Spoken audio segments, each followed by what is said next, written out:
বাঁচবো না। তুমি আমার সন্তানদের দেখে রেখো। বউ, কথা বলো, কি হলো তোমার? কথা কেন বলছো না?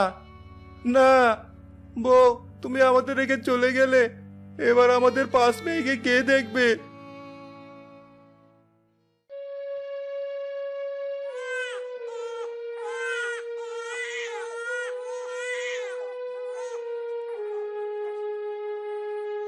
ভাই, তোমার মেয়েরা তো কাঁদছে, ওদের শান্ত করো।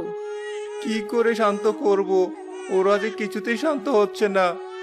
চাচ্ছ, আপনি বোনদের কিছু খাইয়ে দিন। আমি একা যে ওদের নিয়ে পেরে উঠছি না। ভাই, আপনি দুধ আনুন, আমি আর যুথি ওদের খাইয়ে দিচ্ছি। ঠিক আছে ভাবি। মিরাজ ঘরে চলে যায়।